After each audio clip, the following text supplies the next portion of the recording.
So hello everyone, Jai Hind, welcome to all at Major Kalsi classes. Indian air force AFCAT 1 2026 की application form start हो चुकी है 17 नवंबर से। आज इस वीडियो में हम एफकैट की कंप्लीट फॉर्म फिलिंग की डिटेल वीडियो जानने वाले हैं। एफकैट का फॉर्म इस बार से नई वेबसाइट यानी fcat.edcil.co.in से फिल होना है, तो आप सब इस वेबसाइट पर जाके एप्लीकेशन फॉर्म फिल कर सकते हैं। जब आप इस वेबसाइट पर जाएंगे तो वेबसाइट आपको कुछ इस तरह दिखेगा। नीचे आपको न्यूज़ सेक्शन में दोनों न्यूज़ दिख जाएंगे। एप्लीकेशन आपको न्यूज़ सेक्शन में दिख जाएगा, रजिस्ट्रेशन ओपन हो चुका है एफकैट 126 का, और नीचे आपको नोटिफिकेशन भी दिख जाएगा। क्लिक हियर पे क्लिक करके डिटेल नोटिफिकेशन चाहे तो पढ़ सकते हैं। इस पर एक सौरभ सर ने डिटेल वीडियो बना दिया है, आप उस वीडियो को जरूर देख लीजिएगा और सारी इन्फॉर्मेशन उससे लेकर ही फॉर्म फिल स्टार्ट करिएगा। शॉर्ट में आपको मैं बता दूं कि एप्लीकेशन फॉर्म 17 नवंबर से 14 दिसंबर तक फिल होने वाली है, जिसके लिए एग्जामिनेशन 31 जैन 2026 सैटरडे को कंडक्ट होगी। इस बार ये एग्जाम 1 डे एग्जाम होने वाला है, ठीक है।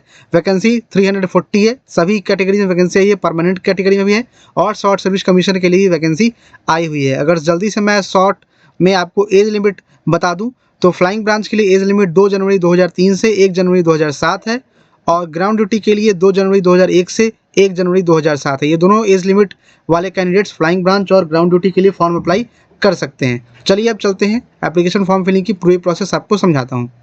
तो चलिए एप्लीकेशन फॉर्म फिल स्टार्ट करते हैं। एप्लीकेशन फॉर्म फिल करने के लिए सबसे पहले आप आएंगे सेक्शन पे, यहाँ आप देख सकते हैं एफकैट 126 एप्लीकेशन फॉर्म फिलअप। सबसे पहले अगर आप रजिस्टर्ड कैंडिडेट है तो आप यूज़र नेम पासवर्ड डाल के कैप्चा कोड डाल के साइन इन कर सकते हैं। लेकिन अगर आप एक रजिस्टर्ड कैंडिडेट नहीं है तो आपको नॉट ईयर रजिस्टर्ड यानी कि रजिस्टर ईयर पे क्लिक करना है। उसके लिए आपको नीचे साइन अप का ऑप्शन दिख रहा है, आपको इस साइन अप पे क्लिक करना है और साइन अप पे क्लिक करने के बाद कुछ इस तरह आपका इंटरफेस लोड होगा, जहाँ पे आपको सबसे पहले अपना कैंडिडेट का मैट्रिकुलेशन का नाम देना है। आपका जो भी मैट्रिकुलेशन पासिंग सर्टिफिकेट में नाम हो वो नाम आपको फिल करना है। आधार कार्ड नाम फिल मत करिएगा। इसके बाद आपको नीचे मोबाइल नंबर देना है, मोबाइल नंबर कंफर्म करना है, ईमेल एड्रेस देना है, ईमेल एड्रेस कंफर्म करना है और फिर जनरेट ओटीपी करना है। याद रखिएगा अपना सारा मोबाइल नंबर करेक्ट होगा, आपका ईमेल एड्रेस करेक्ट होना चाहिए, क्योंकि सारी फर्दर इंपॉर्टेंट कम्युनिकेशन उसी के जरिए होने वाली है। तो ये डिटेल्स आप सही रखिएगा और आगे अवेलेबल भी रखिएगा। जनरेट ओटीपी क्लिक करने के बाद आपके ईमेल एड्रेस और आपके फ़ोन नंबर दोनों पे एक एक ओटीपी जाएगी। तो इंटर मोबाइल ओटीपी वाले सेक्शन में जो आपको एसएमएस पे ओटीपी आया है वो आपको ओटीपी फिल करना है, और ईमेल ओटीपी वाले पे जो आपको ईमेल में ओटीपी आई है वो दोनों ईमेल आपको फिल करना है। ये ईमेल्स फिल करने के बाद आप वैलिडेट पे क्लिक करके आगे बढ़ सकते हैं। अगर आपको ईमेल ओटीपी नहीं आया है तो आप रीसेंड करके आगे बढ़ सकते हैं। फिर आई एग्री पे क्लिक करेंगे और उसके बाद आप कैप्चा कोड फिल करके रीवेरीफाई करके आगे बढ़ेंगे। रीवेरीफाई करके आगे बढ़ने के बाद आप पहुंचेंगे अगले सेक्शन में, जहां पे आपको अपना candidate full name, mobile number और ईमेल एड्रेस ये तीनों वेरीफाई करना है। अगर आपको लगता है कि इन तीनों में कोई मिस्टेक्स है तो आप इसे एडिट कर सकते हैं। अगर आपको लगता है सही है तो टिक बॉक्स पर टिक करके आप आगे बढ़िए और रीवेरीफाई करके आप सबमिट पे क्लिक करिए। सबमिट पे क्लिक करने के बाद आप पहुँच जाएंगे अगले सेक्शन में, यानी कि आपको अपना फिर से यूज़र नेम और पासवर्ड फिल करना है। पासवर्ड आपके ईमेल एड्रेस पे या एसएमएस पे आया होगा, उस पासवर्ड को आप फिल करिए, कैप्चा कोड फिल करिए और फिर साइन इन करिए। यहाँ पे आपको एक सिस्टम जनरेटेड पासवर्ड मिलेगा, वो पासवर्ड आप फिल करेंगे, कैप्चा कोड फिल करेंगे और फिर आप साइन इन करके आगे बढ़ेंगे। साइन इन करके क्लिक करने के बाद आपको अपना एक पासवर्ड क्रिएट करने का मौका मिलेगा। पासवर्ड जो होगा आपका वो 8 to 15 कैरेक्टर का होगा, जिसमें आपको न्यूमेरिक्स, अल्फ़ाबेट्स और कुछ सिंबल्स भी यूज़ कर सकते हैं। 8 to 15 कैरेक्टर का एक पासवर्ड यूज़ करिएगा। ध्यान रखिएगा इसमें स्पेशल कैरेक्टर भी होना चाहिए, यानी और डबल और सिंगल कॉलन अलाउड नहीं है। डॉलर सिंबल आप यूज़ कर सकते हैं पर यूरो और रुपी का साइन आप यूज़ नहीं कर सकते हैं। तो 8 to 15 कैरेक्टर का पासवर्ड आप क्रिएट करिए। अपर केस, लोअर केस सब कुछ होना चाहिए आपको। मैं आपको एक डेमो पासवर्ड बना के दिखाता हूँ। आपको कुछ इस तरह का पासवर्ड क्रिएट करना है। तो पासवर्ड आप क्रिएट करेंगे, पासवर्ड क्रिएट करके आप उसे लिख के रख लीजिएगा और पासवर्ड क्रिएट करने के बाद आपको नीचे कैप्चा कोड फिल करके साइन इन करना है। फिर साइन इन करने के बाद आप पहुंच जाएंगे अपने डैशबोर्ड सेक्शन में, जहां पे आप देख सकते हैं गो टू एप्लीकेशन है। इस पर क्लिक करके आप अपना आगे का application form filling process start कर सकते हैं। गो टू एप्लीकेशन पर जब आप क्लिक करेंगे आप पहुँचेंगे आगे, कुछ इस तरह से आपका इंटरफेस लोड होगा, पेशेंस रखिएगा। और लोड होने के बाद पहुँच जाएंगे आप इंस्ट्रक्शन सेक्शन में। आप एक एक करके इंस्ट्रक्शन अपना अच्छे से पढ़ लीजिएगा। लेफ्ट साइड में आप देख सकते हैं आपको क्या क्या फिल करना है। Personal detail, test city, preference, आपको एक एक करके detail, communication detail, qualification, course preference, additional detail सब कुछ आपको फिल करना है। एक एक करके सावधानी सब कुछ आप फिल करेंगे। चलिए शुरू करते हैं। सबसे पहले आपको एग्जाम कैटेगरी देना है। आप एफकैट के लिए अप्लाई करना चाहते हैं या NCC special entry flying branch के लिए अप्लाई करना चाहते हैं। जो भी आप क्लिक करेंगे उसके लिए अप्लाई करना चाहते हैं। फिर पूछा गया है क्या आपका ऑफिशियली नेम चेंज हुआ है आफ्टर 10th मैट्रिकुलेशन हुआ है तो येस करिए, नो है तो नो करिए। फिर फादर और मदर नेम देना है, आपको अपना नेशनलिटी सेलेक्ट करना है और आपको अपना एक विजिबल आइडेंटिफिकेशन मार्क देना है। जो भी कट का, मोल का, या जो भी निशान हो आपके बॉडी के विजिबल पार्ट पे, वो आपको अपना एक मार्क देना है। इसका तो फिर आपसे पूछा गया कि आप हैबिचुअली ग्लास वियर करते हैं या नहीं, यानी कि आपको स्पेक्स लगा है या नहीं। अगर नो है तो नो करिए, अगर लगा है तो आप येस करके आगे बढ़ेंगे, नो है तो आप नो करके आगे बढ़िए। इसके बाद फिर आपसे आईडी प्रूफ पूछा गया है कि आप प्राइमरी आईडी प्रूफ में क्या रखेंगे और सेकेंडरी आईडी प्रूफ में क्या रखेंगे। और एक चीज़ ध्यान रखिएगा कि आपको ये प्राइमरी आईडी कार्ड और सेकेंडरी आईडी कार्ड दोनों एग्जामिनेशन सेंटर पे लेके जाना है। ऐसा नहीं कि सिर्फ आप कोई एक लेके जाएंगे।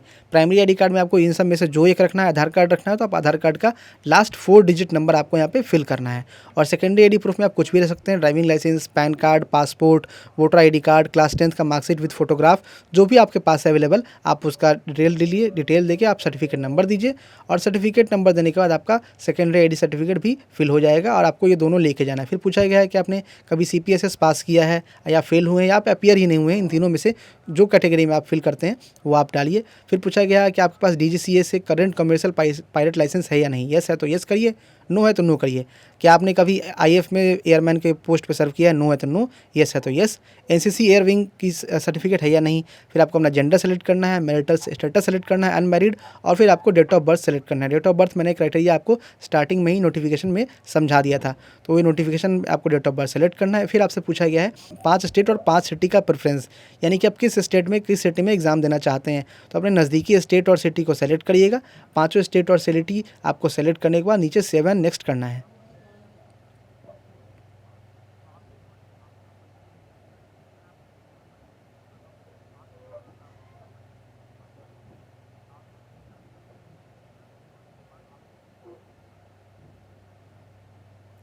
सेवन नेक्स्ट करने के बाद फिर आपसे यहाँ पे एड्रेस पूछा गया है।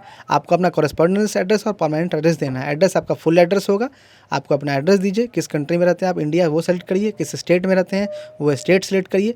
किस डिस्ट्रिक्ट में या किस सिटी में रहते हैं वो सेलेक्ट करिए। सब डिस्ट्रिक्ट कौन सा है वो सेलेक्ट करिए। पिन कोड डालिए, नियरेस्ट रेलवे स्टेशन कौन सा है। और फिर पूछा गया है कि आपका परमानेंट एड्रेस और कॉरेस्पॉन्डेंस एड्रेस सेम है या नहीं। सेम है तो येस पे क्लिक करिए। अगर नो क्लिक करते हैं तो आपको फिर परमानेंट एड्रेस भी फुल करना होगा। फिर 7 नेक्स्ट पे क्लिक करिए और 7 नेक्स्ट पे क्लिक करने के बाद आप पहुंच जाएंगे आगे, जहाँ पे आपसे क्वालिफिकेशन डिटेल पूछा गया है। आपका क्वालिफिकेशन FCAT के नोटिफिकेशन के अकॉर्डिंग लाई डाउन करता है या नहीं, ये भी आपको चेक करना है। तो एलिजिबिलिटी चेक कर सकते हैं आप नोटिफिकेशन में जाके। इसके अलावा आप देख सकते हैं कि अगर आपकी ग्रेजुएशन एलिजिबिलिटी मैच करती है या नहीं, इसके लिए आप यहाँ पे क्लिक हियर पे क्लिक करिए। और आप देख सकते हैं आपको यहाँ पे सभी ऑप्शंस में, यानी graduate, entry, technical, non technical, flying branch, सबके लिए आपको यहाँ पे, ग्राउंड ड्यूटी, सबके लिए आपको यहाँ पे क्वालिफिकेशन डिटेल दिख रही है। तो आप अपना एजुकेशन डिटेल डालिए। 10+2 आपने ग्रेजुएशन किया है, पोस्ट ग्रेजुएशन भी किया है, या 10+2 के बाद आपका इंटीग्रेटेड पोस्ट ग्रेजुएशन था, जो भी था आप वहाँ पे सेलेक्ट करिए। ऑप्शन ए सेलेक्ट करते हैं तो आपको यहाँ पे BTech या BE के एलिजिबिलिटी आपको सेलेक्ट करने का मौका मिलेगा। Bachelor of engineering, bachelor of technology, या फिर आपने ऑल इंडिया मेट्रोलॉजिकल इंस्टीट्यूट से आपने ग्रेजुएशन किया है तो वो भी आप दे सकते हैं। ठीक है, वो अपना आप ग्रेजुएशन का स्ट्रीम सेलेक्ट करिए कि आपने किस स्ट्रीम से ग्रेजुएशन किया है। फिर आपको अपना कोर्स का ड्यूरेशन देना है, 3 year course, 4 year course, 5 year course, जो भी आप वो सेलेक्ट करिए। ग्रेजुएशन कॉलेज या इंस्टीट्यूट का नेम दीजिए। इसके बाद आपको यूनिवर्सिटी का नाम देना है, आप किस यूनिवर्सिटी से पढ़ के निकले हैं। फिर आपका डेट या एक्सपेक्टेड डेट कब है फाइनल ईयर एग्जामिनेशन का। अगर आपका एग्जामिनेशन हो चुका है तो आप पास आउट डेट दीजिए, अगर होने वाला है तो एक्सपेक्टेड डेट भी आप दे सकते हैं।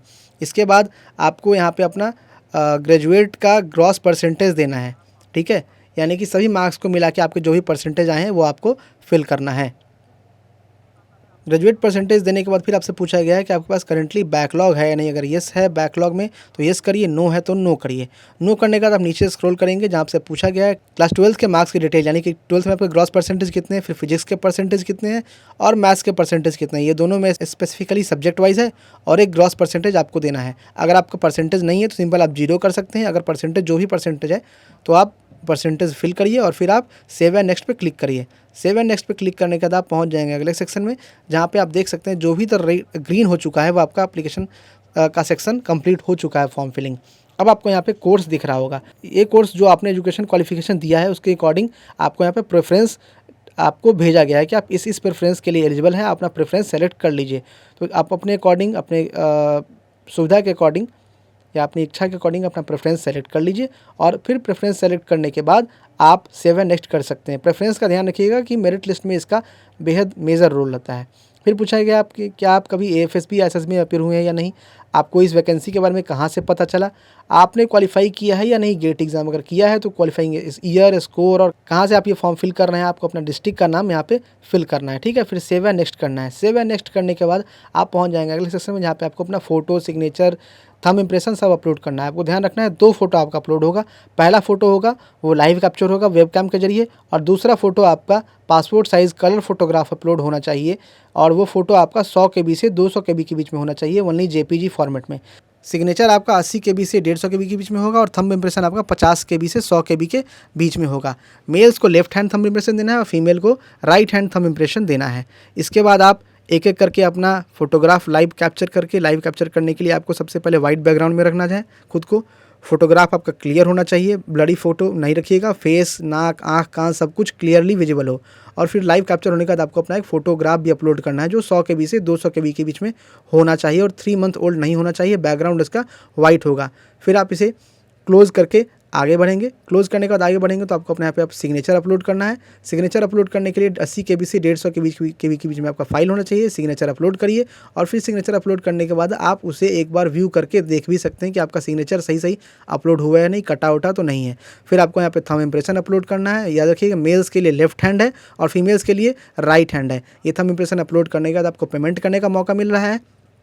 649 रुपये चार्ज है। सारे टिक बॉक्सेस को पढ़ के एक बार टिक करिए, अपना कैप्चा कोड फिल करिए। प्रीव्यू करके आप अपना एप्लीकेशन फॉर्म देख भी सकते हैं। बैक करके आप चाहें तो जिस स्टेज में आपको लगता है आपने कुछ गलत किया है वो स्टेज आप चेक कर लीजिए, और अगर सब कुछ सही है तो आप सबमिट करिए। सबमिट करने के बाद आपको पेमेंट करने का ऑप्शन देता है, यानी कि debit card, net banking, QR से, UPI से, जैसे आप पेमेंट करना चाहते हैं आप वैसे पेमेंट करिए। अपना QR कोड जनरेट करिए, और QR कोड जनरेट करने के बाद आपका QR कोड जब जनरेट होगा तो पेमेंट करिए। पेमेंट आपका सक्सेसफुल ट्रांजैक्शन जब हो जाएगा यानी कि आपका एप्लीकेशन फॉर्म कंप्लीट हो गया। तो ये थी FCAT 1 2026 एप्लीकेशन फॉर्म फिल करने की पूरी प्रोसेस। आई होप मैंने आपको डिटेल में सब कुछ समझा दिया है। फिर भी अगर कोई डाउट हो तो आप कमेंट बॉक्स में कमेंट करिए, या फिर आप कॉल कर सकते हैं 9696 33 0033 पर। मिलते हैं अगले वीडियो में। जय हिंद।